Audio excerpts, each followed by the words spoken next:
I engaged your other leaders. I engaged your chairman of all our clans in Malava, about 100 of them. Very senior, dignified men and women, elders of society, of varied professions. We had an engagement. I engaged with the MCAs elected and nominated to have a conversation on Malava. I went further and had a conversation with the administrators from every sub-location to the top on issues Malava. I also had an opportunity to have a conversation with a cross-section of your leaders, including Shahidi here and others who came to Nairobi. I saw Tubei and Sikoria. They are all here. They are here. And I was consistent about one thing, that the leadership of Malava must come from the people of Malava themselves. So I deliberately refused. And I told them, I have not requested you to come because I want to impose a leader on you. I have also come here to tell the 3,000 plus teachers, I have not come here to impose a leader on you.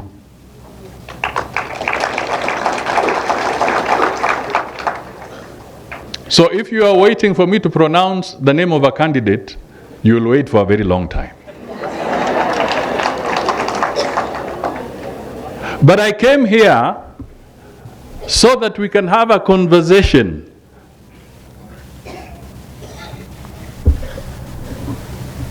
That word there. Because you are armed people. I came here so that we can have a conversation. What leadership does Malava deserve?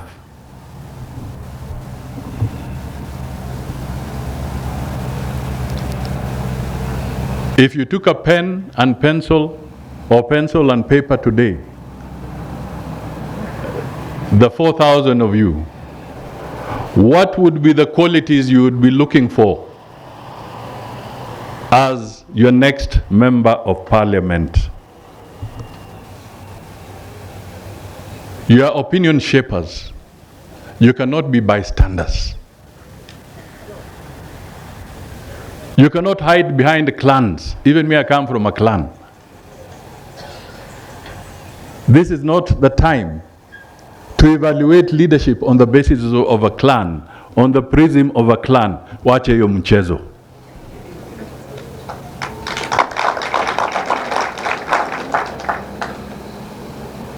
If you know somebody has got to manage CDF and your CDF has not been as active because we lost our member of parliament, my good friend, brother, Malulu Njendi, you will need somebody, once they are in office, people who will be honest and work with integrity to make sure that the CDF of Malava is activated quickly and for the right purpose.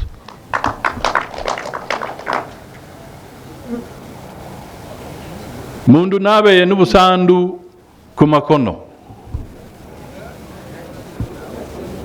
Mama nyobusandu. Nuko wora irite mua. Busandu butigarako. Nugumira digadasi dimanya dihanda kubidete.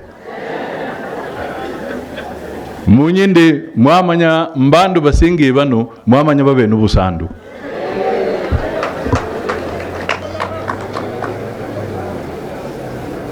Mwabamanya.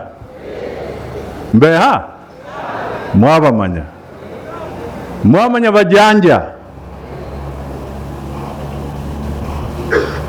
Mwamanya babei.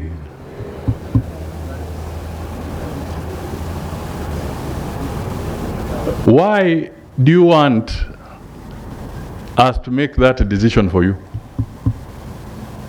It is you to make the decision because you know these characters. Bugura kishijungiru bwana. Ta sesa nura saiguru mukoro.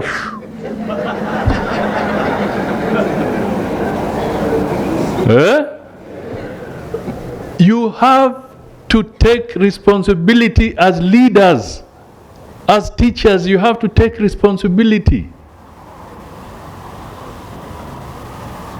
Because when you do not take your responsibility seriously and you do not move, you delay the progress of your community.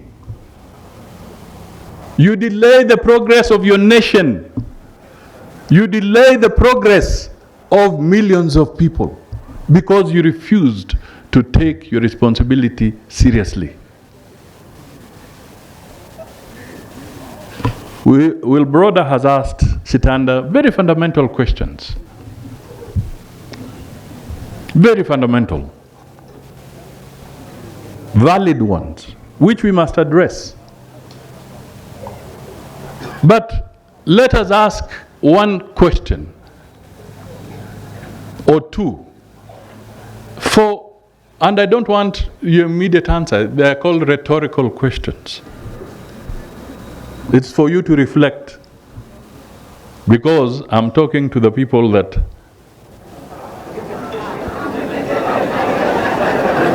people who are what?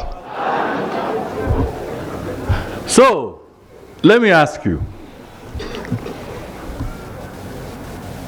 Did we pass the Constitution of 2010? All of us, as Kenyans. We passed it with a 70% majority in Kenya. In that Constitution, because I want to speak to this, operational details, the mistakes, the difficulties aside, but I just want to speak to the principles laid out in the Constitution. Article 43, the one that deals with housing as an example. We passed it in the Constitution, and that Constitution said that Parliament shall then legislate to create a fund to actualize this program. Parliament shall then legislate to actualize this. Now, when we passed the Constitution in 2010, the Parliament that was there did not actualize that provision of the Constitution. Uhuru Kenyatta came. During that period, that Parliament did not actualize that provision. It is this Parliament that has actualized the provision. So, the decision was delayed during the Kibaki session. It was then delayed during the Uhuru. But because it's a constitutional requirement, this time there is that. So, a stitch in time saves 9. So when we delay to make decisions, and more so when they are constitutional requirements, they will still catch up with us somewhere along the road.